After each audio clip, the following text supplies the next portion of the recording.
नमस्कार आप सभी को। कैसे हैं आप सभी लोग। उम्मीद है आप सभी लोग बहुत अच्छे होंगे, स्वस्थ होंगे, घर पे होंगे, सुरक्षित होंगे। भाग्य के दरवाजे पर सर पीटने से बेहतर है अपने कर्मों का तूफान पैदा करो, भाग्य के दरवाजे स्वतः अपने आप खुल जाएंगे। तो इसी मोटिवेशन के साथ आज मैं मैथ टेस्ट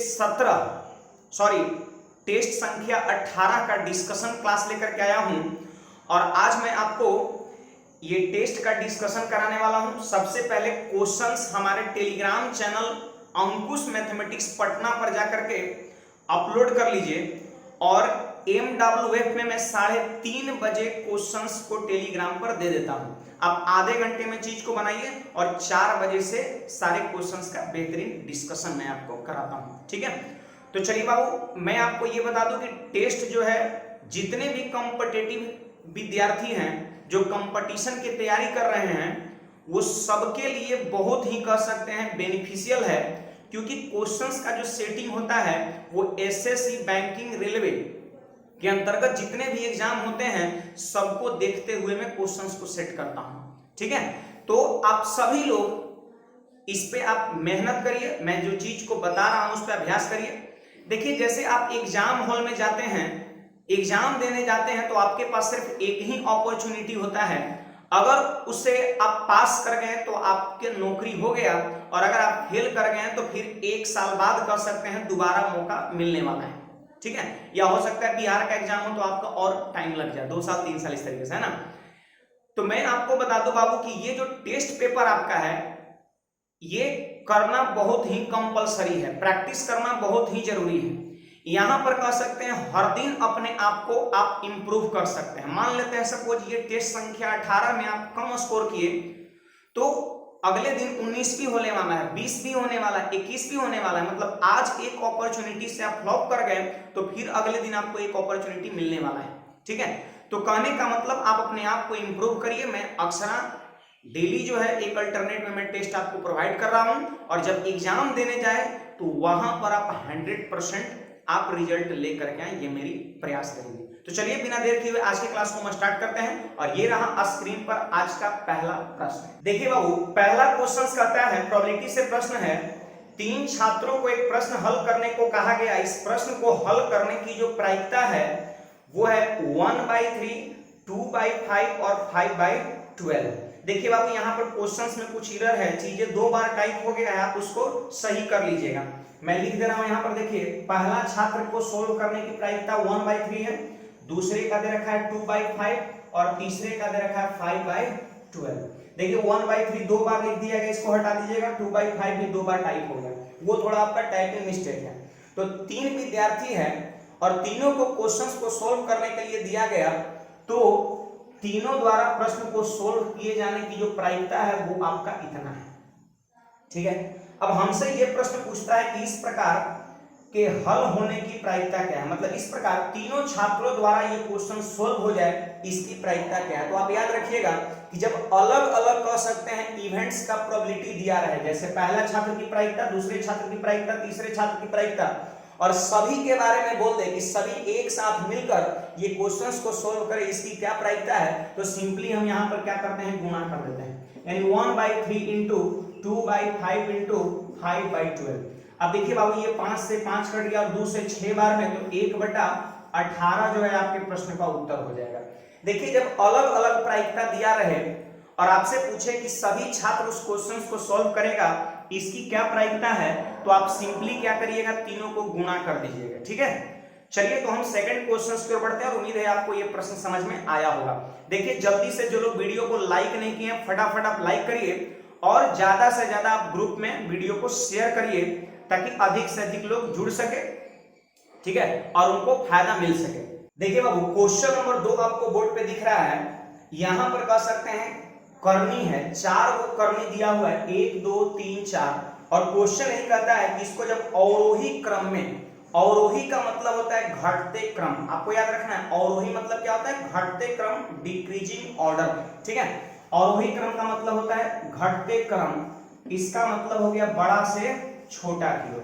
ठीक है, बड़ा से छोटा की ओर, पहले सबसे बड़ा, फिर उससे छोटा, फिर उससे छोटा, फिर सबसे छोटा, ये होता है आपका अवरोही क्रम।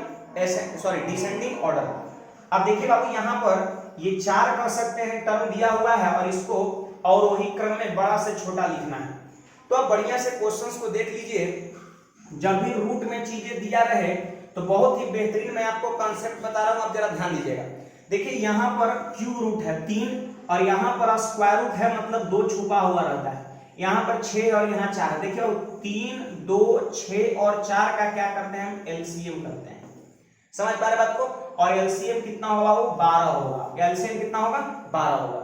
जब भी इस तरीके से करनी दिया रहता है और आपसे बड़ा पूछे, सबसे छोटा पूछे, असेंडिंग ऑर्डर में पूछे, डिसेंडिंग ऑर्डर में पूछे, तो सिंपली हम क्या करेंगे, करनी जो जो रहेगा उसका हम एलसीएम कर लेंगे। तो देखिए 3, 2, 6 और 4 का एलसीएम 12 और कुछ नहीं करना होता है, जो एलसीएम आया उसमें ये सभी से डिवाइड करना है। तो बोलिए बाबू 3 से जब हम 12 में भाग देंगे तो कितना होगा 4। अरे 3 चौके 12 4 और अंदर वाली संख्या के पावर में लिख देना है 4 के पावर 4। ठीक है, फिर 2 से भाग दीजिए आप 12 में तो कितने बार भाग लगेगा बाबू 6 बार में, तो अंदर वाली संख्या 2 है ना, 2 के पावर 6 लिख देंगे। फिर देखिए 6 से भाग देंगे 12 में तो 2 बार में भाग लगेगा, तो रूट के अंदर वाली संख्या 3 है ना, तो 3 के पावर 2 लिख देंगे। देखिए 4 से भाग देंगे 12 में 3 बार में भाग लगा, तो अंदर वाली संख्या रूट के अंदर 3 है, तो 3 के पावर कितने बार भाग लगा जी 3 बार में। याद रखना है कि एलसीएम में ये सभी से भाग देंगे और जितने बार में भाग लगेगा उसको हम रूट के अंदर वाली संख्या के पावर में लिख देंगे। ठीक है, अब जल्दी बोलिए 4 का पावर जब 4 करिएगा तो कितना होगा 256 होगा। 2 के पावर 6 जब करिएगा तो 64 होगा। 3 के पावर 2 करिएगा तो 9 होगा और 3 के पावर 3 करिएगा तो कितना होगा 27 आपका होगा। समझ पा रहे बात को? 3 का क्यूब करिएगा, 3 को 3 टाइम्स से मल्टीप्लाई करिएगा तो आपका 27 होगा। समझ पा रहे हैं? अब देखिए यहाँ पर जरा बड़ा से छोटा लिखना है, तो आप हमको देखिए सबसे बड़ा यही है ना, सबसे बड़ा यही है और ये किसके लिए आया है क्यूब रूट ऑफ 4 के लिए, तो यहाँ पर हम लिखेंगे क्यूब रूट ऑफ 4। ठीक है, अब इससे छोटा तो बोलिए 256 से छोटा कौन है 64 है ना, 64 किसके लिए आया है स्क्वायर रूट ऑफ 2 के लिए, तो यहाँ पे लिखेंगे स्क्वायर रूट ऑफ 2। अब बताइए बाबू 64 से छोटा कौन है 27, तो 27 किसके लिए आया है फोर्थ रूट ऑफ 3 के लिए, तो यहाँ पर हम लिख देंगे फोर्थ रूट ऑफ 3 और फिर जो बच गया क्या बच गया सिक्स्थ रूट ऑफ 3। क्या बच गया बाबू सिक्स्थ रूट ऑफ 3 और यही आपके प्रश्न का उत्तर हो जाएगा। तो आप जल्दी से बताइए कौन सा ऑप्शन हो रहा है। देखिए सबसे बड़ा, फिर इससे छोटा, फिर इससे छोटा, फिर इससे छोटा, ये चीज का निर्धारण हम ये वैल्यू से करेंगे।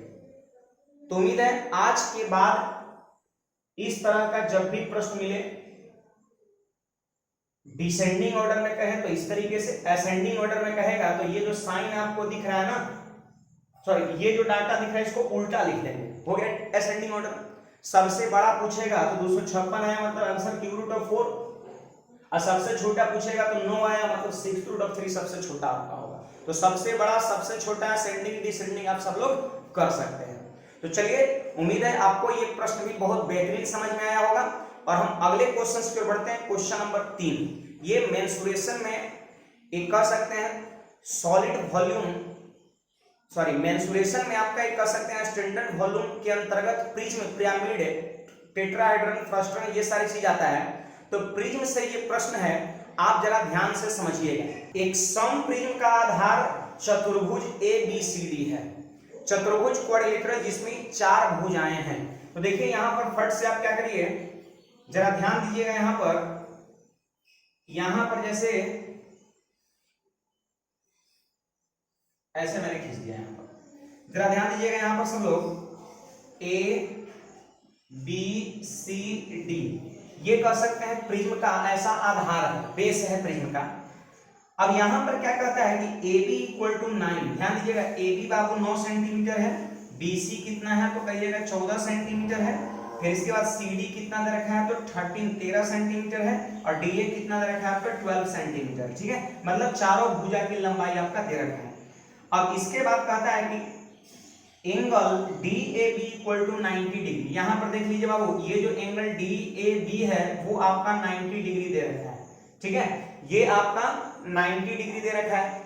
और यहां पर आप ध्यान दीजिए, कहता है प्रिज्म का आयतन 2070 सेंटीमीटर क्यूब हो तो पार्श्विक सतह का क्षेत्रफल कितना होगा। देखिए बाबू प्रिज्म कुछ इसी तरह से बनेगा आपका, प्रिज्म ऐसे देखिए, प्रिज्म बनाना यहाँ पे मायने नहीं रखता है, कुछ इस तरह से बनेगा आपका, ऐसे यहाँ से ऐसे, यहाँ से आपका ऐसे, सॉरी यहाँ से ऐसे और यहाँ से ऐसे, ऐसे कुछ प्रिज्म आपका बनेगा। ठीक है, इस ढंग से कुछ आपका प्रिज्म बनेगा। अब देखिए यहाँ पर प्रिज्म का आयतन दे रखा है, तो मैं आपको बता दूं कि आयतन जो होता है, वॉल्यूम जो होता है, वो होता है आधार का क्षेत्रफल और गुणा ऊंचाई होता है। आप ध्यान समझिएगा सब लोग, प्रिज्म का जो आयतन होता है वो आधार का क्षेत्रफल गुणा ऊंचाई होता है। अब देखिए मैं आपको बता दूं कि आधार जो मेरा था वो ये था, जो आपको दिख रहा है, आधार मेरा ये है, आधार मेरा ये है, ये प्रिज्म का आधार है। अब यहाँ पर आधार एक चतुर्भुज है, तो हमको इस चतुर्भुज का क्षेत्रफल निकालना होगा। ठीक है, अब यहाँ पर देखिए, आप चाहे तो B और D को मिला देंगे तो ये आपका डायगोनल हो गया। ठीक है, अब बताइए बाबू, एक राइट एंगल ट्रायंगल हुआ कि नहीं, समकोण त्रिभुज, और समकोण त्रिभुज में अगर ये भुजा 9 है, ये 12 है, तो आपको पता है ये 15 हो जाएगा। आपको पता है ना कर्ण बराबर क्या होता है, root under perpendicular square plus base square. ऐसे आप ट्रिपलेट नंबर भी याद रख सकते हैं, 9 12 15। अब देखिए इस प्रिज्म के आधार का क्षेत्रफल निकालने के लिए हम क्या करेंगे, इस समकोण त्रिभुज का क्षेत्रफल, और ये देखिए 13 14 15 तीन तरह की भुजा है, सॉरी ये तीनों अलग अलग भुजा है, तो ये हो गया आपका विषमबाहु त्रिभुज, स्केलेन ट्रायंगल, और ये हो गया समकोण त्रिभुज। अगर दोनों त्रिभुज के क्षेत्रफल को हम जोड़ देंगे तो पूरा इससे क्वाड्रिलेटरल का एरिया निकल जाएगा, मतलब प्रिज्म के आधार का क्षेत्रफल निकल जाएगा। तो चलिए समकोण त्रिभुज का क्षेत्रफल आप सभी लोग जल्दी से बताइए, बोलिए बाबू क्या होता है, 1/2 आधार और गुणा ऊंचाई, आधार गुणा शीर्षलंब, बेस इंटू एल्टीट्यूड, तो बोलिए 9 × 12 हो जाएगा, 9 × 12। तो ये हो गया आपका आधार का क्षेत्रफल, इतना हो गया, और प्लस ये हो गया इस त्रिभुज का। अब ये विषमबाहु त्रिभुज का क्षेत्रफल निकालना है, तो आपको पता है विषमबाहु त्रिभुज का क्षेत्रफल के लिए हम एस निकालेंगे। सबसे पहले एस को बोलते हैं सेमी पेरीमीटर, और एस निकालने के लिए हम क्या करते हैं, त्रिभुज के तीनों भुजा को जोड़ के 2 से भाग देते हैं। देखिए बाबू यहाँ पर 13 + 14 + 15 और बटा में 2, जोड़ के देखिए 42 में 2 से भाग दिए, 21 सेंटीमीटर आपका, यानी एस की वैल्यू 21 हो गया। ये जो विषमबाहु त्रिभुज है इसका अर्ध परिमाप 21 हो गया। अब विषमबाहु त्रिभुज का क्षेत्रफल हम लोग कैसे निकालते हैं, हीरो सूत्र से निकालते हैं, तो जल्दी से आप हीरो सूत्र लगा दीजिए। और हीरो सूत्र में आपको बता दूं होता है रूट अंडर एस, एस का मतलब कितना 21, और एस फिर एस माइनस ए, तो 21 में से हम 15 घटाएं कितना 6, फिर एस माइनस बी, 21 में से हम 14 घटाएं कितना 7, और 21 में से हम फिर 13 घटाएं कितना 8। समझ पा रहे बात को, फॉर्मूला क्या होता है हीरो सूत्र, जल्दी बोलिए, root under S, S minus A, S minus B, S minus C. मैं देखिए यहाँ पे लिख दे रहा हूँ formula, S into S minus A, S minus B और S minus C. A B C क्या है, तो त्रिभुज की तीनों भुजा है, एस क्या है तो अर्ध परिमाप, ये होता है किसी भी विषमबाहु त्रिभुज का क्षेत्रफल होता है, और इंटू क्या हो जाएगा यहाँ पर एच हो जाएगा। ठीक है, और बोलिए वॉल्यूम कितना दे रखा है, 2070 दे रखा है। अब देखिए बाबू यहाँ पर जल्दी से काटिए, 2 से कट जाएगा 6 बार में। देखिए यहाँ पर 2070 इक्वल टू 6 नाम कितना 54 प्लस, देखिए यहाँ पर फटाफट माथा लगाना है, 21 को आप लिख सकते हैं 7 × 3, 6 को लिख सकते हैं 3 × 2, जल्दी बोलिए। अब आप हमको बताइए बाबू कैसे इसको हम जल्दी सोल्व करेंगे, तो देखिए 1 7 और 1 7, 2 को 7 के बदले रूट से बाहर निकलेगा 1 7, 2 को 3 के बदले 1 3 निकलेगा, और क्या बच गया 8 × 16 और बच गया, तो 16 का वर्गमूल कितना 4। ठीक है, और इंटू में क्या आ जाएगा h हो जाएगा। अब देखिए यहाँ पर 7 × 21 = 84 और 54 कितना हुआ, 138, और 138 से ही कट जाए कितना हमारा 15 बन रहा है। यानी हम कह सकते हैं कि ये जो मेरा प्रिज्म है उसका ऊंचाई कितना मिल गया, 15 सेंटीमीटर मिल गया, प्रिज्म का ऊंचाई मिल गया 15 सेंटीमीटर। अब हमसे बोलता है कि इसका पास और सतह का क्षेत्रफल बताइए। पास और सतह का मतलब होता है चारों तरफ का क्षेत्रफल। ठीक है, और पास और सतह को हम लोग अंग्रेजी में बोलते हैं lateral surface area, lateral surface area. और मैं आपको बता दूं लेटरल सरफेस एरिया जो होता है वो होता है आधार का परिमाप, आधार का परिमाप और इंटू ऊंचाई होता है। ठीक है, पेरीमीटर तो सब लोग समझते हैं, बस भुजा को जोड़ दीजिए वही पेरीमीटर हो गया। अब यहां बाबू ध्यान दीजिए, 9 और प्लस 12 कितना 21, 21 और 14 कितना होगा वो 35 और 13 कितना 48। तो चारों भुजा को जब जोड़ देंगे तो वही परिमाप हो गया कितना 48 और ऊंचाई यानी कितना है 15। 48 और 15 को आप गुना कर दीजिए तो 480 और 240 जोड़ दीजिए तो कितना आएगा वो 720 हो जाएगा सेंटीमीटर स्क्वायर। यही आपके प्रश्न का उत्तर हो जाएगा। तो देखिए ये क्वेश्चन जैसे जो मैंने बताया इसमें दोनों चीज का प्रयोग होगा, वॉल्यूम का भी प्रयोग होगा और LSA का भी लेटरल सरफेस एरिया का भी प्रयोग होगा। तो सबसे पहली चीज इसमें तो आपको फॉर्मूला जो है याद होना चाहिए, फॉर्मूला आपको याद रहना चाहिए। आयतन क्या होता है तो आधार का क्षेत्रफल गुना ऊंचाई। अब आपको सोचना होगा कि इस चतुर्भुज का क्षेत्रफल कैसे निकालेंगे। तो अगर यहां से इसको मिला देंगे तो इस समकोण त्रिभुज बन जाएगा, उधर बन जाएगा विषमबाहु त्रिभुज। समकोण त्रिभुज का क्षेत्रफल 1/2 आधार गुना ऊंचाई होता है और विषमबाहु त्रिभुज का क्षेत्रफल हीरो सूत्र से निकलता है √S। S में से एक भुजा घटा तो 6, दूसरी भुजा घटा तो 7 और तीसरी भुजा घटा तो 8। इसको सॉल्व किए तो ये आ गया, जोड़ दिए काट दिए तो h बराबर 15 और LS बराबर होता है आधार का परिमाप गुना ऊंचाई। तो चारों भुजा को जोड़ दिया, आधार का परिमाप हो गया और 15 से गुणा कर दिया, प्रश्न का उत्तर हो गया। तो उम्मीद है आपको ये प्रश्न भी समझ में आया होगा।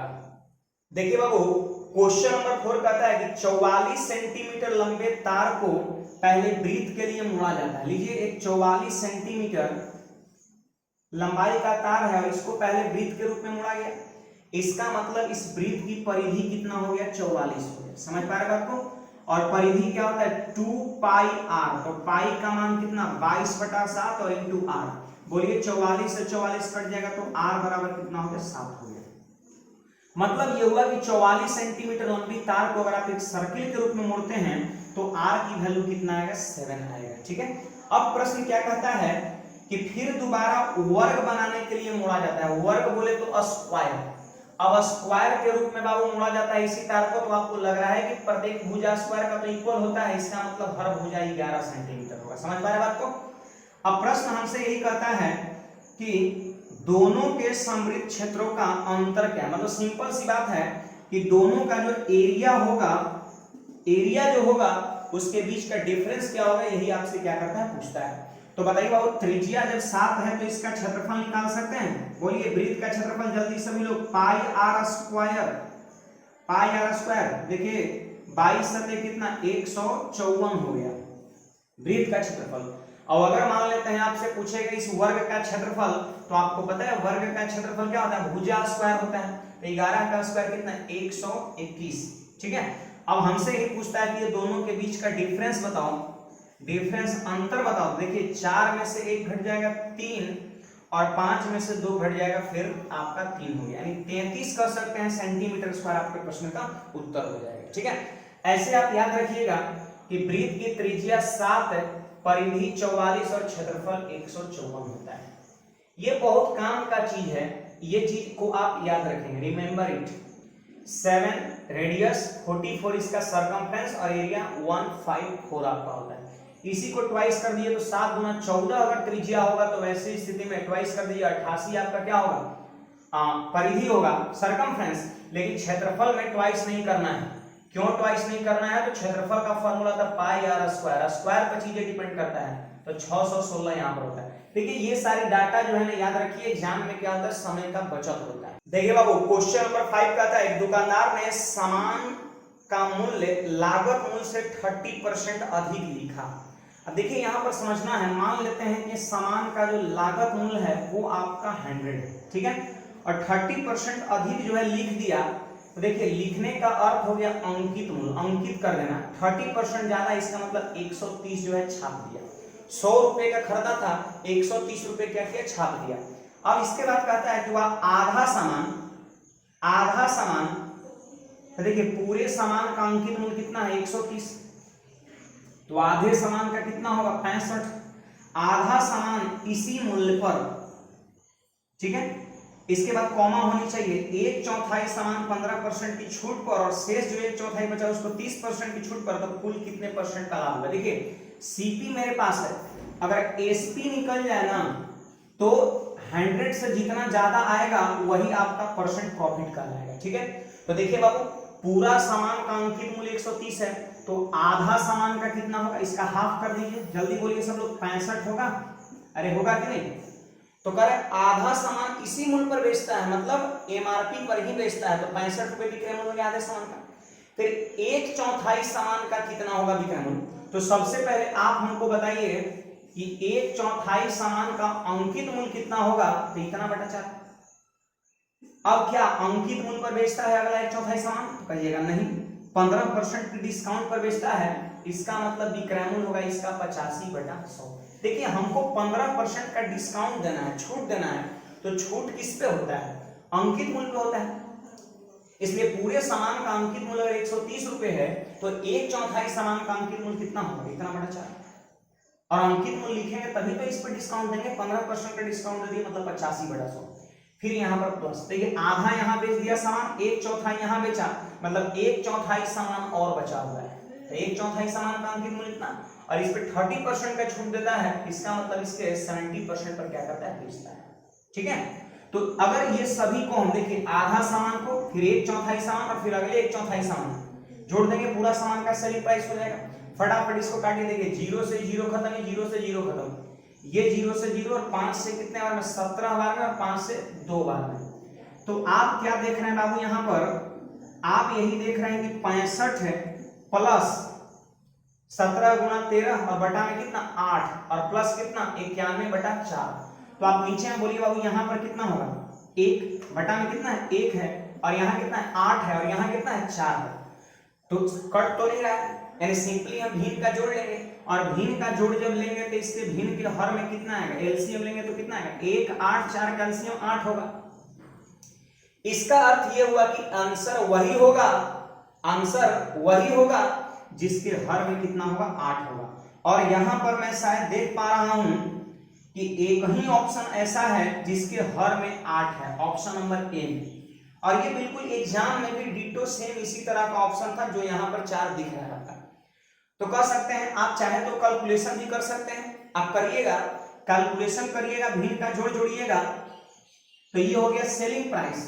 ठीक है, लेकिन हमसे तो परसेंट प्रॉफिट पूछ रहा है, तो हम इसमें से क्रय मूल्य को घटा देंगे, क्योंकि 100 से जितना ज्यादा होता है सेलिंग प्राइस उतने परसेंट का लाभ होता है। तो आप इसको जोड़ करके 100 घटाइएगा, ऑप्शन नंबर 1 आ जाएगा।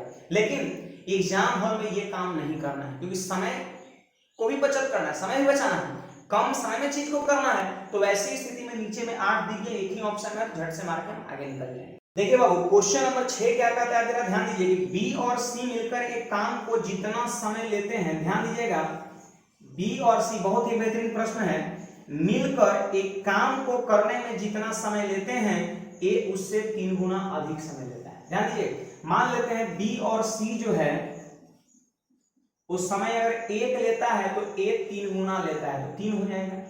समझ पा रहे बात को? अब इसके बाद जरा पढ़िए, इसके बाद क्या कहता है? कहता है कि ए और सी मिलकर, फिर से इसी तरह की बातें दोहरा रहा है कि ए और सी मिलकर उस काम को करने में जितना समय लेते हैं, बी उससे 4 गुना अधिक समय लेते हैं। बी जो है 4 गुना ज्यादा समय लेता है, इसका मतलब ए और सी अगर 1 समय लेता है, फिर से मैं कर लिया, तो यहाँ पर ये 4 लेता है।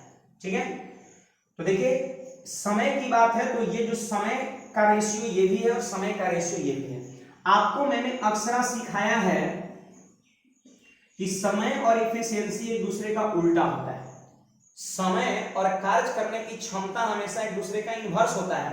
तो बोलिए, जब इन्वर्स कर देंगे हम तो एफिशिएंसी का रेशियो निकल जाएगा।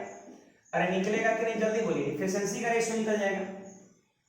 अब यहां पर देखिए, हमें लिखना होगा ए अनुपात बी अनुपात सी, तीनों के एफिशिएंसी का रेशियो लिखना होगा। अगर ये एफिशिएंसी 3 है तो समझिए ये दोनों का है, 4 है तो ये दोनों का है, और हमको अकेले अकेले का लिखना है, तो हम कैसे लिखेंगे? कुछ एग्जाम तो डायरेक्ट रेशियो का प्रश्न बना करके सीधे देता है कि बी प्लस सी और ए का अनुपात इतना, ए प्लस सी और बी का अनुपात इतना, तो ये अनुपात बी अनुपात सी बताओ। इतना भी क्वेश्चन ये आपका कह सकते हैं हर एग्जाम पूछता है। सीजीएल मेंस जो 18 में हुआ था उसमें भी ये क्वेश्चन इस तरह का पूछा है। ठीक है, तो हर एग्जाम पूछता है, आप इस पे भी जरा ध्यान दीजिए कैसे इस चीज को हम करेंगे। देखिए बाबू, आप इसको जोड़ के देखिए तो कहिएगा a प्लस बी प्लस सी है, इसको जोड़ के देखिए तो कहिएगा a प्लस बी प्लस सी है। मतलब इसको जोड़ने पर एक ही चीज आ रहा है। तो क्या रेशियो जोड़ने पर एक चीज आ रहा है? जोड़ के देखिए 4 और यहां जोड़िए 5, नहीं आ रहा है ना, नहीं आ रहा है, मतलब अनबैलेंस है। बैलेंस करना पड़ेगा। तो कैसे बैलेंस होगा? इसे जोड़ने पर और इसे जोड़ने पर बराबर कैसे आएगा? तो मैं तरीका बता रहा हूं। इसको जोड़िए 5 से यहां गुणा कर दीजिए और इसको जोड़िए 4 से यहां गुणा कर दीजिए। इसको जोड़ के इसमें गुणा, इसको जोड़ के इसमें गुणा, ऐसा करने से सम जो है योगफल बराबर हो जाता है। चाहे आप देख सकते हैं 3 1 4 5 6 15, सॉरी 3 1 4 5 6 20 और 4 1 5 4 20 हो गया कि नहीं बराबर? अब यहां पर लिख दीजिए सीधे, देखिए a, तो a की जगह पर कितना है? 5 एकम 5, a की जगह 5 लिख दीजिए। देखिए वो b, तो b कितना है? 4 एकम 4 है। ठीक, अब हमको c लिखना है, तो c आप यहां से भी लिख सकते हैं, नहीं तो फिर आप यहां से भी लिख सकते हैं, दोनों जगह से बराबर मिलेगा। लेकिन अगर वही बैलेंस नहीं करते ना तो फिर यहां से c का मान कुछ और आ जाता है और यहां c का मान कुछ और आ जाता है। तो देखिए बाबू ध्यान दीजिए, यहां पर b प्लस सी का मान कितना है? तो कहिएगा सर 5 या 15 है। 15 है b प्लस सी का मान, जिसमें b का मान कितना है? 4 है, तो c का मान कितना? 11। यहां से भी सोच सकते हैं a प्लस सी का मान कितना है? 4 चौके 16। 16 किसका मान है? a और c का, जिसमें से a का मान 5 है, तो 16 में से 5 घटा दीजिए, c का मान 11। देखिए 11 दोनों जगह से आ गया। तो ये कह सकते हैं इफिशियंसी का रेशियो हो गया। इफिशियंसी का मतलब होता है, जानते हैं, एक दिन का काम। देखिए बाबू मैं आपको बता दूं, टाइम एंड वर्क जो है मैं आपको पढ़ा रहा हूं, जिसमें मैं 8 क्लास ले चुका हूं, ठीक है। और अभी कह सकते हैं इसको हम 0 लेवल से लेकर के एकदम टॉप लेवल तक ले जाएंगे टाइम एंड वर्क को। और अभी आगे आने वाले 8-10 क्लास अभी और चलेगा आपका, ठीक है। तो अगर आपको टाइम एंड वर्क में प्रॉब्लम होती है तो आप टाइम एंड वर्क के प्लेलिस्ट में जाइएगा और पार्ट 1 से लेकर के पार्ट 8 तक लगातार देखिएगा, ठीक है। और ये जो क्वेश्चंस का जो टाइप है ये मैं वहां पर एफिशिएंसी बेस्ड करा चुका हूं, ठीक है। तो चलिए खैर यहां पर हम देखते हैं, एक दिन का काम हो गया। अब प्रश्न हमसे क्या कहता है, जरा ध्यान दीजिए बाबू। कहता है यदि तीनों मिलकर उस काम को 24 दिन में पूरा करते हैं, तो एक बात बताइए, तीनों का एक दिन का काम कितना है? तो 11 4 15 5 20, एक दिन का काम 20 है तीनों का, और 24 दिन में काम खत्म कर रहा है। इसका मतलब टोटल काम कितना है? 24 गुना 20। अरे एक दिन में 20 काम तीनों मिलकर करेगा और 24 दिन में काम को खत्म कर रहा है, इसका मतलब टोटल काम कितना है? 24 गुना 20 है। अब हमसे बोल रहा है कि यही टोटल काम ए अकेला कितना समय करेगा। ए को अगर अकेले लगा दिया जाए तो ये टोटल काम कितने समय में समाप्त होगा, आपसे पूछ रहा है। तो बोलिए ए एक दिन में कितना काम करता है? 5 काम। तो एक दिन में जब ए 5 काम करता है और इतना काम करना है तो कितना समय लगेगा? तो सीधे हम इससे क्या करेंगे? डिवाइड कर देंगे। बोलिए 5 से 4 बार में 24 चौक कितना? 96 दिन, 96 डेज आपके क्वेश्चंस का आंसर हो जाएगा। तो उम्मीद है आपको ये क्वेश्चंस भी समझ में आया होगा। देखिए बाबू क्वेश्चन नंबर 7 लॉगरिथम का प्रश्न है। और देखिए सबसे पहले एक नियम आप याद रखिए कि जैसे अगर कहीं लिखा है log of a to the base b, तो इसको आप ऐसे लिख सकते हैं 1 बाय log ऑफ b to the base a। ये log का कर सकते हैं नियम है। क्या इसमें आपको कुछ खास चीजें दिख रहा है? यहाँ पर देखिए a है b है और यहाँ पे क्या हो गया? b है और a है। मतलब ये दोनों चीजें उलट जाएगा कब? जब log का इनवर्स लिखेंगे। जैसे देखिए log ऊपर है, इसको चाहे तो आप ऐसे लिख सकते हैं 1/log, और इसको क्या करेंगे? चेंज करेंगे। तो यहाँ पर जो भी क्वेश्चंस है सारे क्वेश्चंस में 1/समथिंग दिख रहा है। इसका मतलब जैसे ही 1/log कभी आपको दिखे तो आपको समझ जाना है कि जो इनवर्स का कॉन्सेप्ट है यही लगने वाला है, ठीक है। ये इनवर्स का कॉन्सेप्ट लगने वाला है। तो बताइए बाबू, log नीचे है, इसको हम ऊपर कर देंगे तो बताइए ये दोनों आपस में चेंज हो जाएगा। मतलब हो जाएगा log p/q और x चला जाएगा बेस प्लस, बोलिए इसको क्या लिखेंगे? log q/r और x चला जाएगा बेस, ठीक है। और फिर इसको क्या लिखेंगे? log r/p और x चला जाएगा बेस में, ठीक है। तो ये सारे चीज जो नियम है आप ध्यान में रखिएगा। अब देखिए log का एक और नियम यहाँ पे लगने वाला है। दूसरा नियम log का ये कहता है कि जैसे log के बीच में अगर साइन प्लस रहे तो सभी को हम गुणा में लिखते हैं। सुनिए, प्लस रहे तो गुणा में लिखते हैं। तो यहां पर देखिए हम log और गुणा कर देंगे p/q गुना q/r और गुणा r बाई p और बेस में कितना होगा वो x होगा। देखिए सब जगह, लेकिन ये नियम हम तभी लगाएंगे जब सबका बेस क्या रहेगा, समान रहेगा। अब देखिए बाबू, q से q कट गया, r से r कट गया, p से p कट गया, यानी हम कह सकते हैं क्या बच गया, log of 1 to the base x। आप जान लीजिए बाबू, log 1 का मान क्या होता है, 0 होता है। log 1 की वैल्यू 0 होता है, चाहे बेस कुछ भी हो। सुन लिए, log 1 की वैल्यू जल्दी बोलिए, 0, चाहे बेस कुछ भी हो। देखिए आपको जैसा स्क्रीन पर क्वेश्चन दिख रहा है तो फटाफट आंसर भी रिप्लाई करिए, ठीक है। ये कर सकते हैं, टेस्ट का मतलब हुआ अपने आप को 100% यहां पर दीजिए। 20 क्वेश्चंस बहुत मायने रखता है, 20 क्वेश्चन 20 चैप्टर से है, समझिए 20-20 टाइप में आपको डेली करा रहा हूं, बिल्कुल एकदम फ्री सुविधा है, ठीक है। और रिप्लाई जरूर करिए, रिप्लाई जरूर करिए, ठीक है, क्योंकि रिप्लाई करेंगे पहले से तो जैसे हमें भी लगेगा नहीं आपसे क्वेश्चंस बन रहा है, आप कुछ चीज को सीख रहे हैं। और प्रयास ये रहे कि हर अगले टेस्ट पिछले टेस्ट के कंपैरिजन में आपका बेस्ट हो, मतलब इंप्रूव होना चाहिए। बहुत सारे लोग ऑफलाइन क्लासेस में टेस्ट के लिए आते हैं और बहुत सारे लोगों का जो रिजल्ट है वो अपने यहाँ टेस्ट देने से होता है। ये स्टूडेंट लोग अक्सर हमसे मिलते रहते हैं, बताते रहते हैं, व्हाट्सएप कॉल वगैरह ये सब करते रहते हैं, सर मेरा इस चीज में सिलेक्शन हो गया, इस चीज में सिलेक्शन हो गया, मैं आपके यहाँ टेस्ट कर रहा था 1 महीने से, 2 महीने से, 3 महीने से, इस तरीके से आता। तो हमें पता है टेस्ट से आपको फायदा तभी होगा जब, जैसे आज मान लेते हैं 20 में आपका अटेम्प्ट 16 रहा, ठीक है, तो प्रयास ये रहे कि अगले दिन हम 16 से गिरे नहीं, कोशिश ये रहना चाहिए। हाँ, भले क्वेश्चंस का थोड़ा सा लेवल कम बेसी हो जाता है तो थोड़ा उतार चढ़ाव हो सकता है, लेकिन आपकी प्रयास ये रहे कि अगर 16 पिछले दिन हुआ है तो अगले दिन 17 होना चाहिए, 18 होना चाहिए, और अगर 18, 19, 20 है तो इसी पर बरकरार रहे, कभी इससे नीचे ना गिरे। और ये चीजें कब होगा, जब आप रिवाइज करें।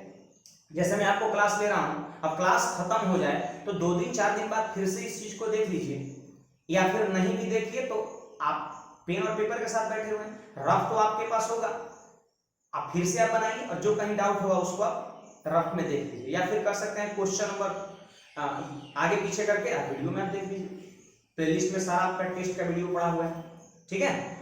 देखिए बाबू, क्वेश्चन नंबर 8 जो सिंपली एलिगेशन से प्रश्न है, कहता है ए और बी 2 बर्तन है, ए और बी जो है 2 बर्तन है और इसमें दूध पानी का जो रेशियो है वो 4:3 और दूसरा वाले में कितना है, 2:3 है। अब प्रश्न हमसे यही कहता है कि पात्र सी में आधा दूध और आधा पानी वाला नया मिश्रण प्राप्त करने के लिए दोनों को किस अनुपात में मिलाना होगा। लीजिए यहाँ पात्र ए है दूध पानी का रेशियो, पात्र बी में दूध पानी का रेशियो, कह रहे दोनों को किस रेशियो में मिलाएं, मतलब ये पूछ रहा है दोनों को किस रेशियो में मिलाएं। ये जो नया वाला बर्तन सी होगा ना, जैसे यहाँ से भी और यहाँ से भी बर्तन सी में मिला दिया गया और इसमें आधा दूध आधा पानी हो जाए। आप हमेशा याद रखिएगा, आधा दूध आधा पानी का मतलब होता है 1:1। जैसे आधा लिखिएगा 1/2, यहाँ लिखिएगा 1/2, यहाँ लिखिएगा, बीच में रेशियो तो 2 कट जाएगा तो क्या होगा, 1:1 ही होगा। तो आधा आधा का मतलब होता है 1:1, आधा आधा का मतलब होता है 1:1 होता है। अब देखिए यहाँ पर एलिगेशन है और एलिगेशन में अगर तीनों जगह रेशियो दिया रहे तो हम ये कैसे लिखेंगे। तो देखिए बहुत सारा तरीका है, लेकिन उसमें जैसे कुछ यूनिक तरीका है, कुछ लोग को पता होगा और काफी लोग को नहीं भी पता होगा, ठीक है। तो वो तरीके में बता रहा हूं। देखिए सिंपल सी बात है, यहाँ पर इसको ढक लीजिए इसे, ठीक है, और बाकी को जोड़िए, 2 3 5 1 1 2 और गुणा कर दीजिए 10, 5 गुना 10, 10 से यहाँ, ठीक है। अब इसको ढक लीजिए, ऐसे ढक लीजिए और इसको जोड़िए, 4 3 7 और 1 1 2, तो 7 गुना 14, 14 से आप गुणा यहाँ पे कर दीजिए, ठीक है, इसमें कर दीजिए। अब देखिए बाबू इसको आप ढक लीजिए और बाकी को जोड़िए, 3 2 5 और 4 3 7, तो गुणा कर दीजिए, 7 5 35, 35 से गुणा यहाँ कर दीजिए, ठीक है, मतलब इसमें कर दीजिए। ये तरीका होता है। अब देखिए ये दूध है पानी है, दूध है पानी है, दूध है पानी है, किसी एक को उठा लीजिए, दूध को या पानी को, तीनों जगह। तो चलिए मैं दूध को उठा लिया तो बोलिए कितना हो गया, यहाँ पर 40 हो गया, और यहाँ दूध को उठा लिया तो कितना 28 हो गया, और यहाँ दूध को उठा लिया तो 35 हो गया, ठीक है। अब 40 में से 35 घटेगा तो 5 और 35 में से 28 घटेगा, पीछे लिखेंगे 7, यानी 7:5 में जब हम द्रव ए और बी को मिलाएंगे तब जाकर के बर्तन सी में 1:1 में, मतलब आधा दूध आधा पानी होगा। उम्मीद है आपको ये कंसेप्ट बहुत बढ़िया लगा होगा। ठीक है बाबू, क्वेश्चन नंबर 9 कहता है आवासीय के कल्याण हेतु बुलाई गई बैठक में प्रत्येक सदस्य ने उतने रुपए चंदे दिए जितना कि बैठक में सदस्य उपस्थित है। ध्यान समझिएगा, कह सकता है कि प्रत्येक सदस्य उतना ही पैसा दिया जितना कि उस ग्रुप में लोग उपस्थित थे। जैसे मान लेते हैं कि अगर 10 लोग वहां पर उपस्थित था तो हर सदस्य जो है 10-10 रुपया दिया है, तो टोटल इकट्ठा कितना हो जाएगा 10 और गुणा 10, मतलब प्रत्येक आदमी कितने रुपए दिया 10 रुपया। आदमी की संख्या कितना है 10, मल्टीप्लाई कर देंगे तो 100 आपका हो जाएगा। ठीक है, तो कुछ इसी तरह की बातें हैं। यदि चेयरमैन ने अपने हिस्से के अतिरिक्त 49 रुपए और देकर कुल धनराशि को 625 रुपए बना दिया। लीजिए जी, चेयरमैन जानते हैं क्या किया, पहले तो जितने भी लोग थे सब बराबर बराबर पैसा दिया ही, उसके बाद लास्ट में चेयरमैन क्या किया ना कि 49 रुपया उसमें और जोड़ के 625 रुपए बना दिया। एक बात बताइए कि 49 रुपए जब नहीं दिया था तो कितना इकट्ठा धन था, तो हम 625 में से 49 को घटा देंगे। तो चलिए घटाइए यहाँ पर, तो मैं देख पा रहा हूं हो जाएगा 500 कितना 76 हो जाएगा, 576 हो जाएगा, 576 रुपया आपका हो जाएगा। इसका मतलब जब चेयरमैन 49 रुपया अतिरिक्त नहीं दिया था उस वक्त का कलेक्शन कितना था 576 था। ठीक है, और ये जो 576 रुपया है ना, ये इकट्ठा हुआ है सभी सदस्य के द्वारा बराबर बराबर पैसा देने से। वो 49 रुपये दे करके तो वो और अपना बढ़ा लिया था, इक्वल कहां हुआ, तो 49 घटा लेंगे, उसके बाद जो रकम बचा वो सबका बराबर बराबर का आपका होगा। अब यहाँ पर आप पढ़ लीजिए, कहता है बैठक में कितने सदस्य उपस्थित थे, तो सिंपली क्या करना है 576 का वर्गमूल करना है। क्यों वर्गमूल करना है भाई, क्यों वर्गमूल करना है, तो जरा ध्यान समझिए ना। मान लीजिए कि सदस्य 100 था और हर सदस्य 1 से 1 रुपया दिया है, तभी नहीं इकट्ठा हुआ इतना, तो 1 गुना 1 बराबर 576, तो 1 स्क्वायर बराबर 576, तो स्क्वायर चल जाएगा रूट में, तो 576 का वर्गमूल 24। इसका मतलब सदस्य की संख्या भी 24 होगा और प्रत्येक सदस्य भी 24 रुपया दिया है। ठीक है, तो चलिए अगले क्वेश्चन को बढ़ते हैं, आप जरा ध्यान समझिएगा। देखिए बाबू, क्वेश्चन नंबर 10 ये जो आपको दिख रहा है ना, बहुत सारे इसके तरीके बनते हैं, लेकिन इसमें जो बेस्ट तरीका है मैं जो बता रहा हूं जरा ध्यान समझिएगा। आप इस ढंग से क्वेश्चंस को बहुत जल्दी और बहुत आसानी से कर सकते हैं। सबसे पहले आप क्या करिए, यहां पर रेशियो बना लीजिए। किसका रेशियो, खर्च का, बचत का और इनकम का। देखिए आपको मैं बता दूं कि किसी भी व्यक्ति का जो इनकम होता है अपने आप में 100% होता है, याद रखिए बाबू, इनकम अपने आप में 100% होता है। कहता है 75% खर्च कर देता है, खर्च को अंग्रेजी में एक्सपेंडिचर कर सकते हैं, और 75% क्या करता है, खर्च कर देता है। आप ही जरा बताइए कि 100 रुपए में से अगर कोई 75 रुपए खर्च कर दे तो बताइए उसकी सेविंग कितना होगा, तो आप कहिएगा सर 25 रुपए होगा। रेशियो बनाइएगा तो 4:3:1, 25 से काट दीजिए सबको। ठीक है, तो ये कह सकते हैं इनकम, एक्सपेंडिचर और सेविंग का रेशियो बन गया। अब हमसे प्रश्न क्या कहता है कि उसकी इनकम 20% बढ़ जाती है। बोलिए बाबू, इनकम का रेशियो कितना है 4, और ये 20% बढ़ जाती है, तो इसको 20 से आप मल्टीप्लाई करिए, 20 से नहीं +20 से। वृद्धि जब होगा बढ़ेगा तो +20 से, और 20% से अगर इनकम कम हो जाता तो हम -20 से गुना करते हैं। ठीक है, अब इसके बाद कहता है कि खर्च भी 10% बढ़ जाता है, तो खर्च का रेशियो कितना है 3 है, ये भी 10% से बढ़ जाता है, तो इसमें भी गुना करेंगे +10 से। तो बोलता है कि बताओ बचत में कितना वृद्धि हुआ, तो बचत का रेशियो कितना है 1, और कहता है इसमें कितना वृद्धि हुआ था ×x कर दिए। अब देखिए बाबू इसका मतलब क्या हुआ, सुनिएगा ध्यान से। देखिए बढ़ा हुआ खर्च प्लस बढ़ा हुआ बचत जोड़ देंगे, आपको पता है ना कि खर्च और बचत को जोड़ने से आमदनी प्राप्त होता है, तो बढ़ा हुआ खर्च और बढ़ा हुआ बचत को जोड़ देंगे तो क्या बढ़ा हुआ इनकम नहीं हो जाएगा, होगा कि नहीं। कुछ लोग के मन में चल रहा है सर यहाँ पर 120 नहीं लिखेंगे, एकदम लिखेंगे 120 लिखेंगे, तो वैसी स्थिति में यहाँ पर 110 लिखना होगा और यहाँ पर 100 + x लिखना होगा। आप खुद सोच सकते हैं कि दोनों में इजी कौन होगा, ये लिखना या फिर 100 समथिंग लिखना, ये आसान है। देखिए वो x का मान निकालना है क्योंकि यही बचत में वृद्धि है, जो आएगा उत्तर होगा। बोलिए 20 चौके 80 और 30 आके 80 में से घट जाएगा, तो x का मान 50 यानी 50% आपका बचत बढ़ गया है। चलिए क्वेश्चन नंबर आप 11 देखिए, यहां पर जो आपको दिख रहा है वहां पावर देखिए, 3 पे पावर कितना 123, 122, 121। अब सबसे पहले इसको पहले छोटा करिए आप, तो छोटा करने का या सिंप्लीफाई करने का तरीका यही है कि जो मिनिमम पावर है उसको आप कॉमन कर लीजिए।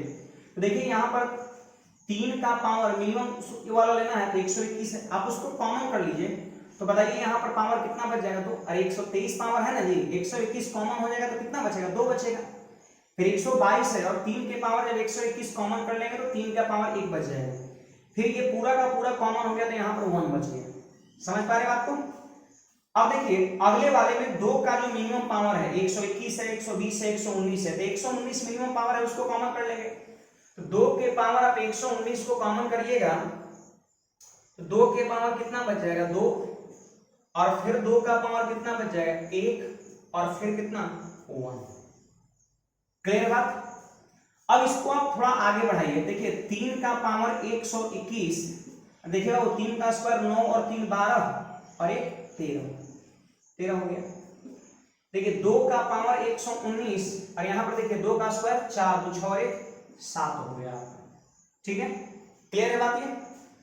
अब यहां पर देखिए हमसे क्या पूछ रहा है कि शून्यों की संख्या कितना है, तो आप हमको बताइए, थोड़ा अगर फिर से चेक कर लीजिए कहीं गड़बड़ तो नहीं हो रहा है। 3 के पावर 121 कॉमन किए तो यहां पर 3 के पावर 2 बच गया, 3 के पावर 1 बच गया और यहां पर 1 बच गया। ओ सॉरी बाबू गड़बड़ हो रहा है, यहाँ पे माइनस साइन है ना सब जगह, माइनस साइन है, ध्यान दीजिए यहाँ पर। तो 3 का स्क्वायर कितना, 9, और 9 में से 3 घटेगा तो कितना, 6, और 6 में से 1 घट जाएगा तो 5 यहाँ पे होगा। अब देखिए 2 का स्क्वायर 4, 4 में से 2 घटेगा तो 2, 2 में से 1 घटेगा तो 1 आपका हो जाएगा। ठीक है, ये माइनस साइन था, थोड़ा मिस्टेक हो गया था। अब यहां पर देखिए शून्य की संख्या पूछ रहा है तो मैं आपको बता दूं जीरो का निर्माण होता है 1 को 5 और 1 को 2 मिलने से। अगर 1 को 5 और 1 को 2 मिलेगा ना तो 1 जीरो का निर्माण होगा, 2 को 5 2 को 2 मिलेगा तो 2 को जीरो का निर्माण होगा। तो यहां पर आप हमको बताइए 5 कितना को है, तो कहिएगा सर 1 को है। 2 कितना को है, 119 को। 2 तो बहुत संख्या में, लेकिन जीरो तब बनता है जब 2 और 5 मिलता है। तो 5 मात्र एक ही को है, 1 और 2 इसमें से आ करके और मात्र एक ही जीरो बनाएगा, बाकी जो 2 बच जाएगा फालतू है, क्योंकि 2 के साथ 5 रहेगा तब ना जीरो बनेगा। तो मात्र 5 एक ही को है, इसलिए शून्य की संख्या कितना होगा, 1, और यही आपके प्रश्न का उत्तर हो जाएगा। ठीक है, तो उम्मीद है आपको ये प्रश्न समझ में आया होगा। देखिए क्वेश्चन नंबर 12 कहता है यदि एक गोला का आयतन, बोलिए वॉल्यूम ऑफ अ स्फीयर क्या होता है, 4/3 पाई आर क्यूब होता है, याद रखिएगा। और उसके पृष्ठीय क्षेत्रफल surface area 4 pi r square होता है। कहता है दोनों बराबर है तो डायमीटर बताइए व्यास। देखिए वो 4 पाई से 4 पाई खत्म और आर स्क्वायर से आर स्क्वायर खत्म, लेकिन एक आर बच गया। तो बोलिए आर की वैल्यू कितना, यहां पे चल जाएगा 3, लेकिन हमसे व्यास पूछता है, डायमीटर पूछता है जो त्रिज्या का डबल होता है, यानी 6 सेंटीमीटर आपका क्या होगा, उत्तर हो जाएगा। ये बाबू क्वेश्चन नंबर 13 आपका कंपाउंड इंटरेस्ट का प्रश्न है। और आपको हम बता दूं कि अगर कंपाउंड इंटरेस्ट में आपको प्रॉब्लम होता है तो मेरा एक तरीका है लाइन मेथड, जिससे लगभग 80% क्वेश्चन मैं कंपाउंड इंटरेस्ट का उस पर करा देता हूं। और मैं यूट्यूब पर करा रखा है, जितने भी टाइप का क्वेश्चन जो नॉर्मली बनता है वो सारा टाइप मैं आपको उसमें दे रखा हूं। ऐसे अभी भी 3-4 वीडियो भी कंपाउंड इंटरेस्ट पर और अभी हम बनाएंगे। तो मैं लगभग 9 पार्ट, 8 या 9 या 10 पार्ट मैंने पढ़ाया है, 10 क्लास लिया है यूट्यूब पे, तो आप उसको जाकर के जरूर देखिएगा। अगर आपको प्रॉब्लम होती है तो आपका कंसेप्ट बहुत बढ़िया हो जाएगा, कंपाउंड इंटरेस्ट का प्रश्न आपसे बनेगा। तो देखिए यहाँ पर जरा समझिए, यदि ब्याज को अर्धवार्षिक रूप से जोड़ा जाए, देखिए बाबू संयोजन कैसा है, अर्धवार्षिक है, तब क्या कहता है कि 80,000 रुपया 10% वार्षिक चक्रवृद्धि ब्याज की दर से कितने समय में 92,610 रुपये हो जाएगी। 92,610 रुपये हो जाएगी, कितने समय में यही पूछता है। और रेट की अगर बात करें बाबू तो 10% वार्षिक है, तो क्या ये रेट सही है, नहीं। क्यों, क्योंकि संयोजन जब 6 माही है, अर्धवार्षिक है, तो वैसी स्थिति में रेट जो है हाफ हो जाता है। 5% क्या हो गया बाबू, यहां पर कर सकते हैं 6 माही हो गया, हाफ ईयरली हो गया। अब देखिए यहां पर हम सीधे लगा दिए लाइन मेथड, एक लाइन खींचेंगे और उसको कुछ ग्रुप में बांट लेंगे।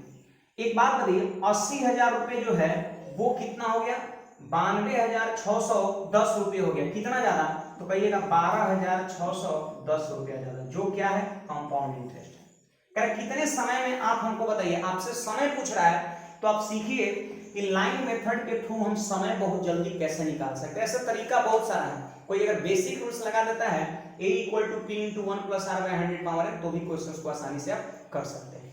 लेकिन यहाँ पर देखिए 5% देखिए, ये जो जितने भी ग्रुप आपको दिख रहा है ना सब 6-6 महीने ग्रुप है। पहला 6 महीना, फिर अगला 6 महीना, फिर 6 महीना, इस तरह की बातें हैं।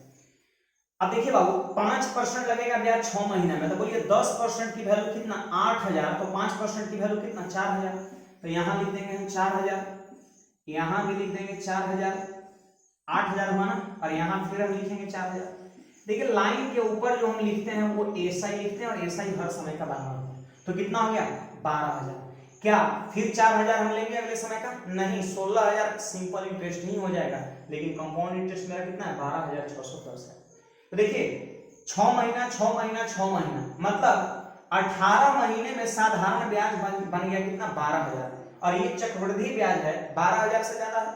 चक्रवृद्धि ब्याज सिंपल इंटरेस्ट ज्यादा होता है। तो अगर आप इसी तरीके से ब्याजों पर ब्याज लगाइएगा और फिर उसके बाद अगर इन सभी को जोड़ दीजिएगा तो मैं 100% कहता हूं 12610 आ जाएगा। लेकिन हमको बस आंसर करना है, तो यहाँ पर हम आंसर सीधे कर देंगे कितना 6 महीना 6 महीना 6 महीना 3 बार, मतलब 1.5 साल आपके प्रश्न का उत्तर देंगे। ठीक है, आप इस पे ब्याजों पर ब्याज लगाइए ना और जोड़िएगा 12610 पूरा हो जाएगा। देखिए बाबू क्वेश्चन नंबर 14 क्या कहता है, ट्रिगोनोमेट्री का बहुत ही बेहतरीन प्रश्न है। लिखता है 1 - sin 90 - 2a upon 1 + sin 90 + 2a equal to what, ये प्रश्न है। देखिए सबसे पहले तो आप हमको बताइए कि sin 90 - थीटा का मतलब क्या होता है, cos थीटा होता है कि नहीं? मतलब यहां पर हम क्या लिख सकते हैं cos 2a लिखेंगे। ठीक है बाबू, अब यहां पर देखिए sin 90 + 2a, तो देखिए मैं थोड़ा समझा दे रहा हूं। यहां पर ये 90 डिग्री होता है, ये फर्स्ट क्वाड्रेंट है और ये सेकंड क्वाड्रेंट है, इस तरीके से एंगल बढ़ता है। तो 90 डिग्री से प्लस मतलब 90 डिग्री से ज्यादा जो एंगल होगा वो जाएगा सेकंड क्वाड्रेंट में। ठीक है, और सेकंड क्वाड्रेंट में साइन क्या होता है, पॉजिटिव होता है, इसलिए चिन्ह यहाँ पर क्या रहेगा, प्लस नहीं रहेगा। ठीक है, प्लस प्लस प्लस ही रहेगा। अब देखिए यहाँ पर sin 90 - थीटा का मतलब क्या होता है, cos थीटा होता है। ठीक है, cos थीटा होता है। तो यहाँ पर हम क्या लिख देंगे, आप जरा ध्यान समझिएगा, यहाँ पर हम लिख देंगे cos 2a। ठीक है, अब देखिए cos 2a का फॉर्मूला होता है, बहुत सारे कर सकते हैं। cos 2a का फॉर्मूला होता है, इसकी वैल्यू होता है, जानते हैं क्या होता है 2 cos square -1 1 - 2 sin square, cos square sin square, cos power 4a sin power 4a, और आपका बहुत सारा होता है। तो ये कर सकते हैं इतनी चीजें, ये सारा cos 2a का रिलेशन है। अब यहां पर देखिए हम क्या करने वाले हैं 1 माइनस, और cos 2a के जगह पर हम लिख सकते हैं 1 - 2 sin स्क्वायर, ये वाला फॉर्मूला। ठीक है, और नीचे में देखिए वो 1 प्लस और ये वाला लिखेंगे 2 cos स्क्वायर -1। ठीक है, अब यहां पर देखिए 1 और ये -1 खत्म हो गया, होगा कि नहीं? फिर देखिए +1 और यहाँ पे -1 खत्म हो गया। अब ऊपर में देखिए बचा क्या, तो माइनस और minus plus plus 2 sin square, और यहाँ पे नीचे क्या बचा 2 cos स्क्वायर, तो 2 खत्म हो जाएगा, और sin स्क्वायर बेटा cos स्क्वायर को हम क्या बोलेंगे tan स्क्वायर। tan स्क्वायर आपके क्वेश्चन का आंसर हो जाएगा। ये आपका, मैं आपको बता दूं, ये जो है आपका सीजीएल मेंस 2018 में प्रश्न पूछा हुआ है। ठीक है, ये चारों कर सकते हैं, cos 2a का रिलेशन आप याद रखिएगा। देखिए बाबू क्वेश्चन नंबर 15 पढ़िएगा सब लोग।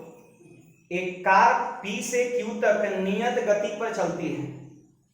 देखिए है क्या ना कि यहाँ पर दो डेस्टिनेशन है, पॉइंट है, एक आपका P है और दूसरा कौन है, Q है। ठीक है, और एक कार P से Q तक एक नियत गति से, नियत गति का मतलब होता है एक फिक्स स्पीड से, कांस्टेंट स्पीड से। ठीक है, मतलब चाल वैरी नहीं करना चाहिए, ऐसा नहीं कि कभी 20 के स्पीड से, कभी 25 के, कभी 30 के, ऐसा नहीं, मतलब एक फिक्स चाल से चलती है कार। कहता है यदि उसकी गति 10 किलोमीटर प्रति घंटा बढ़ा दी जाए तो यह दूरी तय करने में 1 घंटा कम समय लेती है। जाहिर सी बात, अगर आप स्पीड को बढ़ा देंगे तो कम समय लगेगा ही लगेगा। फिर कहता है यदि इसकी गति 10 किलोमीटर प्रति घंटा और बढ़ा दिया जाए तो समय और कम लगेगा। तो कहता है दोनों शहर के बीच की दूरी कितना। देखिए बहुत ही कह सकते हैं ये टॉप मोस्ट क्वेश्चन है, ठीक है। और मैं आपको बता दूं इस प्रश्न में ना ही आपके पास रियल स्पीड है, ना ही आपके पास डिस्टेंस है और ना ही आपके पास टाइम है, कुछ नहीं दिया है। बस करें कि अगर ऐसा बढ़ता ये होता तो वो होता, ठीक है। तो इस तरह के प्रश्न के लिए देखिए मैं एक क्लू दे रहा हूं। क्लू है, क्लू एक तथ्य है, आप इसका प्रयोग करके टाइप को बढ़िया से पहचान लीजिए, इस प्रश्न को बहुत आसानी से कर सकते। देखिए मैंने स्पीड को यहां पर क्या किया, भी मान लिया। स्पीड को मैंने भी मान लिया। अब देखिए स्पीड, देखिए उसकी गति 10 किलोमीटर प्रति घंटा बढ़ा दी जाती है, देखिए यहां पर 10 जोड़ दी।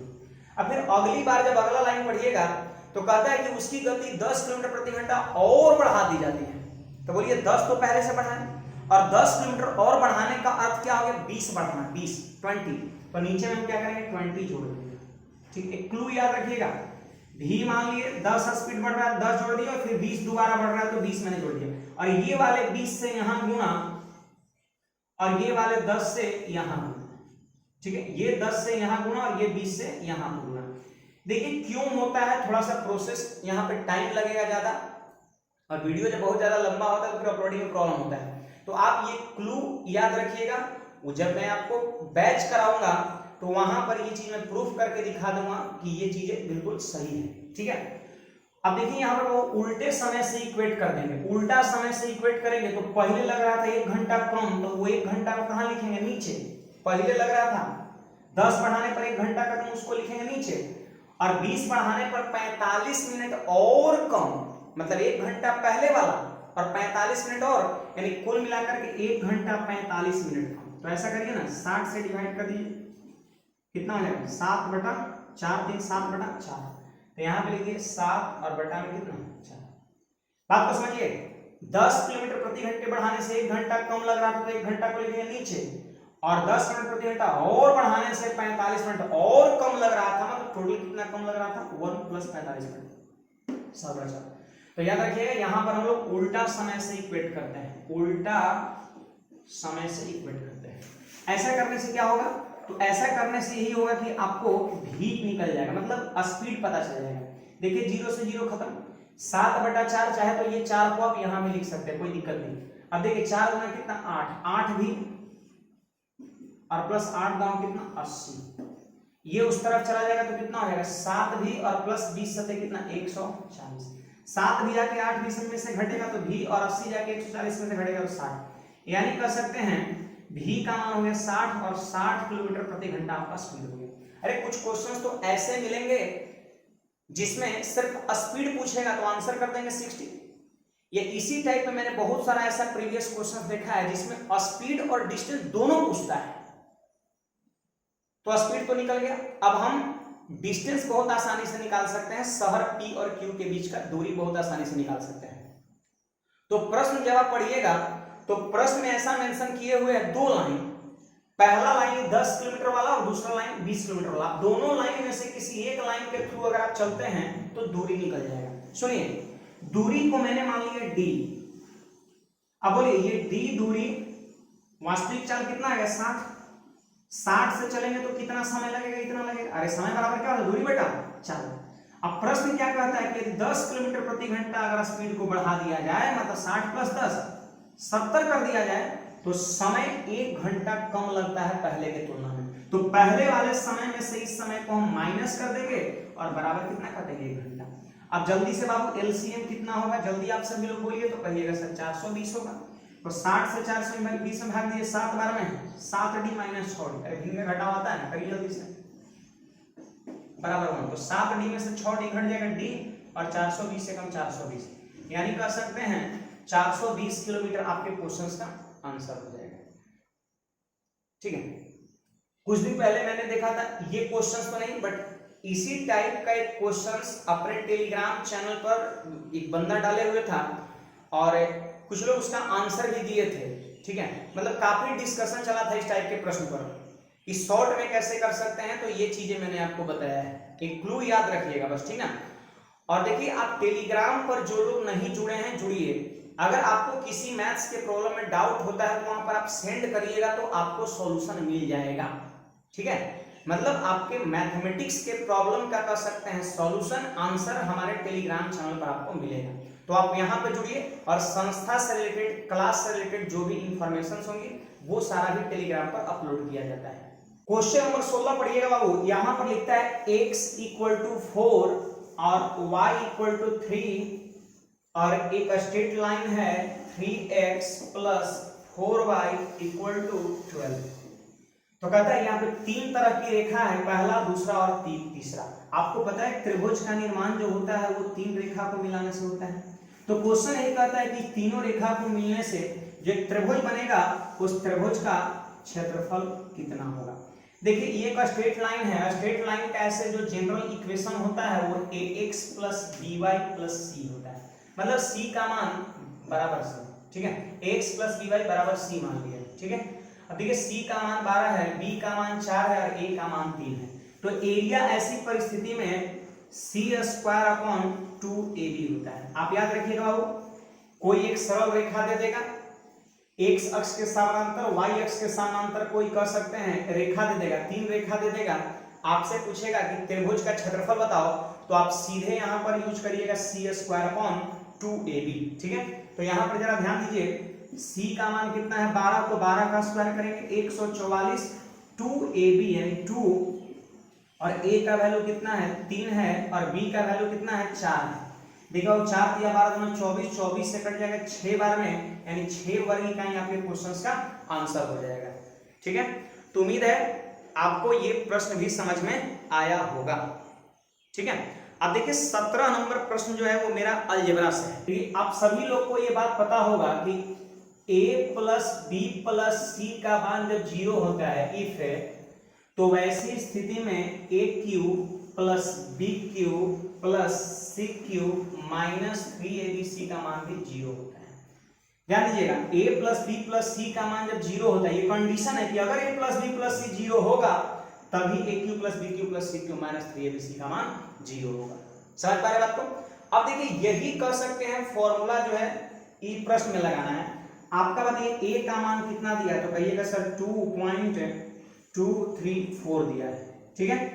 b का मान कितना दिया बाबू, जल्दी बोलिए, 3.121 दिया है, और c का मान कितना दिया, तो -5.355 दिया है, ठीक है। अब देखिए a + b + c करिए, करके देखिए 0 आ रहा है। आप a की वैल्यू, b की वैल्यू, c की वैल्यू को जोड़ के तो देखिए क्या आ रहा है, 0 आ रहा है। इसका अर्थ क्या हुआ, a³ + b³ + c³ - 3abc का मान 0 होगा, हम जानते हैं। यही तो हमसे पूछ रहा है, तो आपके प्रश्न का आंसर कितना हो जाएगा, 0 हो जाएगा। आंसर कितना होगा, 0 हो जाएगा। चलिए बाबू क्वेश्चन नंबर 18 से लोग पढ़िएगा, हाइट एंड डिस्टेंस का प्रश्न है। कह रहा है किसी मैदान पर लंबवत स्थित ऊर्ध्वाधर मीनार, ऊर्ध्वाधर मतलब होता है परपेंडिकुलर, लंबवत सीधा। देखिए ये मीनार हो गया और मीनार का ये शीर्ष हो गया। अब कह रहा है शीर्ष की ऊंचाई का कोण उसी मैदान पर बिंदु P से 60 डिग्री दिखाई देता है। देखिए बाबू ये आपका मैदान है और यहाँ पर एक पॉइंट P है, और यहाँ से मीनार के शीर्ष का जो उन्नयन कोण है वो आपका कितना है, 60 डिग्री है। फिर इसके बाद कहता है कि P बिंदु से 10 मीटर ऊपर Q बिंदु से, मतलब P से 10 मीटर आपको ऊपर जाना है, 10 मीटर जो है ऊपर जाना है, और ऊपर बिंदु Q है, और Q से कहता है ये मीनार के शीर्ष का जो उन्नयन कोण है वो आपका कितना है बाबू, 30 डिग्री है, ठीक है, 30 डिग्री है, ये आपका 30 डिग्री है। अब प्रश्न हमसे ये पूछता है कि मीनार की ऊंचाई बताओ, यहां से यहां तक ऊंचाई बताओ। तो देखिए हम आपको अक्सर बताते हैं कि हाइट एंड डिस्टेंस का जब भी प्रश्न हो आप रेशियो मेथड से बनाइए, रेशियो का कंसेप्ट लगा दीजिए, और रेशियो याद रखिएगा, tan 30 याद है सबको, जल्दी से बोलिए, नहीं याद है याद कर लीजिएगा, tan 30 होता है 1/√3 होता है, ठीक है। चलिए tan 60 बोलिए कितना होता है, √3/1, मतलब यहां से यहां तक कितना होगा, √3 होगा, और यहां से यहां तक कितना होगा, 1 होगा। tan 60 कितना होता है, √3/1 होता है, कितना, √3/1 होता है। अब एक बात बताइए बाबू कि ये वाला डिस्टेंस और ये वाला डिस्टेंस, बोलो दोनों बराबर है कि नहीं, बराबर है। तो जब दोनों डिस्टेंस बराबर है तो रेशियो भी क्या होना चाहिए, बराबर होना चाहिए। आपसे मैं पूछ रहा हूं कि ये दोनों बराबर कैसे होगा, जल्दी बोलिए, ये दोनों इक्वल कैसे होगा। तो आप सिंपली कहिए कि सर इसमें √3 से गुणा कर दीजिए, कर दीजिए, रूट 3 से गुना तो बराबर हो जाएगा। अरे होगा कि नहीं? अब देखिए 60 डिग्री के लिए क्या है, यहाँ पर रेशियो क्या था, ये और ये था। रेशियो रूट 3 अनुपात 1 था, तो इसमें अगर रूट 3 से गुणा किए तो नियम तो ये कहता है कि रेशियो के दोनों पद में गुणा करो। जैसे ये दोनों रेशियो है तो किसी एक टर्म में गुणा नहीं कर सकते हैं, दोनों में आपको करना होगा। ठीक है, अब बोलिए यहां से यहां तक कितना हो गया, अरे इसको गुणा करिए तो कितना है 3, यहां से यहां तक कितना 3, पूरा मीनार की ऊंचाई का अनुपात 3 है, और 3 में ये वाला 1 है तो ये वाला कितना होगा 2, यहां से यहां तक कितना होगा 2, और यही 2 अनुपात बराबर 10 मीटर। तो लिखेंगे चूंकि 2 अनुपात बराबर 10 मीटर, तो बोलिए 1 अनुपात बराबर कितना 5 मीटर, इसलिए हमसे मीनार की ऊंचाई पूछता है पूरा यहां से यहां तक, तो 3 अनुपात में है जी, तो 1 अनुपात अगर 10 मीटर है तो 3 अनुपात बराबर कितना 15 मीटर, और 15 मीटर आपके क्वेश्चन का आंसर हो जाएगा। तो उम्मीद है आपको ये प्रश्न भी समझ में आया होगा। देखिए बाबू क्वेश्चन नंबर 19 आपको स्क्रीन पर दिख रहा है, यहाँ पर x power y plus z equal to 1 है और y power x plus z equal to इतना है। ठीक है, अब देखिए यहाँ पर इसका मान हमसे पूछता है, और ऑप्शन जरा सब लोग थोड़ा देखिए तो, दो गो ऑप्शन जो है विषम संख्या है और दो गो ऑप्शन जो है सम संख्या है, और x y z प्राकृत संख्या नेचुरल नंबर। नेचुरल नंबर का अर्थ यह हुआ कि x y और z के जगह पर आपको सिर्फ 1 से लेकर के इंफिनिटी तक 1 2 3 4 5 इस तरीके से आपको लेना है। अब यहां पर थोड़ा सोचिए, यहां पर आपको आंसर करना है, तो एक बात बताइए 729 तो विषम संख्या है, तो अगर ये विषम संख्या है तो कोई विषम संख्या का ही कोई ना कोई पावर होगा, विषम संख्या का ही कोई ना कोई पावर होगा, इसका मतलब जेड क्या हो जाएगा, एक ऑड नंबर हो जाएगा। देखिए विषम का कोई ना कोई पावर होगा, जेड ऑड होगा। अब बोलिए बाबू जब जेड ऑड है तो ऑड में जब एक जुटेगा तो कितना हो जाएगा, इवन। इवन, अरे कोई भी ऑड नंबर में एक जुड़िए ना इवन हो जाता है, और इवन पर अगर कोई भी पावर रहेगा तो हमेशा इवन। इसका मतलब यह है कि जो प्रश्न का आंसर होगा वो क्या होगा, इवन होगा। तो देखिए दो ऑप्शन तो ऐसे ही छट गया, ऑड वाला दो ऑप्शन तो ऐसे ही छट गया, ए नंबर और डी नंबर, या तो आंसर बी होगा या तो आंसर सी होगा। अगर मान लेते हैं 4 ऑप्शन में सिर्फ एक ही ऑप्शन में सम संख्या रहता तो डायरेक्ट हम उसको आंसर कर देते हैं। समझ पा रहे बात को? चलिए अब यहां पर जरा ध्यान दीजिए सब लोग, 19 नंबर प्रश्न को हम इस प्रश्न में दोनों ऑप्शन में कौन सा ऑप्शन होगा इसको हम कैसे कंफर्म करेंगे। सवाल यहां पर यह है, देखिए यहां पर कैसे सोचना है आपको, ध्यान दीजिएगा सब लोग। यहां पर देखिए बाबू 1 है तो हम कहेंगे कि x का मान कितना होगा, 1 होगा, क्योंकि देखिए अगर यहां पर 1 होगा और पावर कुछ भी रहेगा तो वैल्यू कितना होगा, 1 ही होगा। तो x का मान कितना हो गया, 1। ठीक है, x का मान कितना हो गया, 1। तो देखिए यहां पर हम 1 बैठा दिए और यहां भी हम क्या बैठा दिए, 1 बैठा दिए। ठीक है, अब यहां पर देखिए बाबू जरा ध्यान दीजिएगा, आपको y और z का मान अब सेट करना है। तो जैसे देखिए यहां पर हम आपको ऐसा x y z का मान लेना होगा ना जो सारी चीज को सेटिस्फाइड भी कर जाए। तो देखिए यहां पर 1024 के बारे में आपको पता है, 1024 जो होता है वो 2 का पावर कितना होता है, 10 होता है। ये पता है सबको, पता है कि नहीं? तो बोलिए y का मान कितना हो जाएगा, 2 हो जाएगा, देख लीजिए। और z प्लस 1 बराबर 10, इसका मतलब z का मान कितना हो जाएगा, 9 हो जाएगा। क्या होगा कि नहीं, जल्दी बोलिए। देखिए 9 प्लस 1 10 और y का मान 2। अब देखिए z का मान आपने 9 लिया, y का मान 2 लिया और x का मान 1 लिया। जरा इसमें देखिए सेटिस्फाइड कर रहा है कि नहीं। तो बोलिए z के जगह पे 9 लिख देंगे और y के जगह पे 2 लिखेंगे, तो 2 और 1 कितना, 3, और 9 का पावर 3 729 होता है। इसका मतलब ये जो x y z का मान आपने लिया है वो बिल्कुल सही है। अब सीधे इसमें क्या करना है, पुट कर देना है। तो बोलिए z का मान आपने कितना लिया, 9, तो यहां पर लिख देंगे 9 और प्लस 1 10।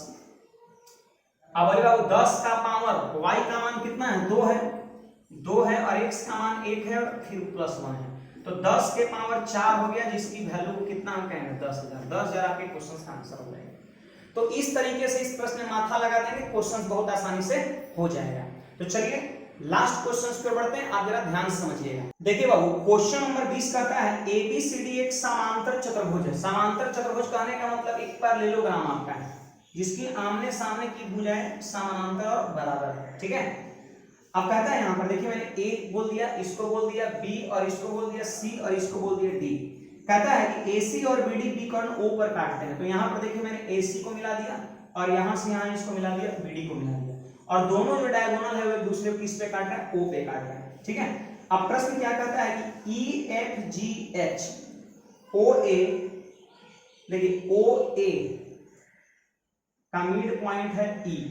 ठीक है, फिर इसके बाद कहता है कि EFGH, F किसका है, DO का, मतलब यहां पर हो गया क्या F, यहां क्या हो गया आपका G, और यहां क्या हो गया H हो गया। प्रश्न में साफ लिखा हुआ कि मध्य बिंदु है, मतलब EFGH जो है वो OA, OD, OC, OB का मिड पॉइंट है, मिड पॉइंट ठीक बीच में मैंने बिंदु लिख दिया। अब देखिए बाबू, इसको जब यहां से ऐसे मिला देंगे, यहां से ऐसे मिला देंगे, यहां से ऐसे मिला देंगे, यहां से ऐसे मिला देंगे, तो एक और पैरेललोग्राम यहां पर बीच में तैयार हो गया। कौन हुआ, EFGH। तो हमसे क्वेश्चन पूछता है कि EFGH का परिमाप, EFGH का परिमाप और ABCD के परिमाप का अनुपात क्या है। परिमाप का मतलब क्या होता है, चारों भुजाओं का योगफल होता है। अब देखिए इसमें आपको यह समझना है, आप सभी को एक कॉन्सेप्ट पता होगा जिसको हम मिड पॉइंट थ्योरम के नाम से जानते हैं, कि किसी भी त्रिभुज के एक भुजा के समुख, किसी त्रिभुज के दो भुजाओं के मध्य बिंदु को मिलाने वाली रेखा, दो भुजा के मध्य बिंदु को मिलाने वाली रेखा तीसरी भुजा के समानांतर और आधी होती है, आधी होती है, लंबाई में आधी होती है। अब देखिए AB है, अब देखिए ये और ये एक त्रिभुज हुआ कि नहीं, जल्दी बोलिए, त्रिभुज हुआ कि नहीं, और ये भुजा का ये दोनों क्या है, मिड पॉइंट है। तो मिड पॉइंट को मिलाने वाली रेखा तीसरी भुजा के समानांतर और आधी होती है। तो बोलिए बाबू EF क्या होगा, तो इसका आधा होगा, इसका आधा होगा, मतलब अगर 2 होगा तो 1 होगा। फिर देखिए यहां पर ये वाले त्रिभुज में आप चलिए, देखिए ये भुजा और ये भुजा का ये दोनों मिड पॉइंट है, तो मिलाने वाली रेखा इसका क्या होगा, आधा होगा, मतलब 2 होगा तो 1 होगा। ठीक उसी तरीके से इसका भी आधा ही होगा और इसका भी आधा होगा कि नहीं। तो आपने क्या समझा यहां पर कि अंदर वाले पैरेललोग्राम की प्रत्येक भुजा बाहर वाले पैरेललोग्राम के प्रत्येक भुजा का आधा है। तो बोलिए बाबू जब हर भुजा आधा है तो परिमाप आधा नहीं होगा, तो बोलिए EFGH का परिमाप अगर 1 होगा तो ABCD का 2 होगा, यानी रेशियो कर सकते हैं ये दोनों के परिमाप के बीच का 1:2 हो जाएगा। ठीक है, अगर यहाँ 2 ले लें, यहाँ 1, यहाँ 2, यहाँ 1, आप जोड़ के देख लीजिए 1 2 3 4 और नीचे कितना 2 2 4 2 6 2 8, जब काटेंगे तो 1/2 आ जाएगा। तो आपके क्वेश्चंस के ही आंसर हो गए। तो उम्मीद है आज का डिस्कशन आपको बहुत ही बेहतरीन लगा होगा।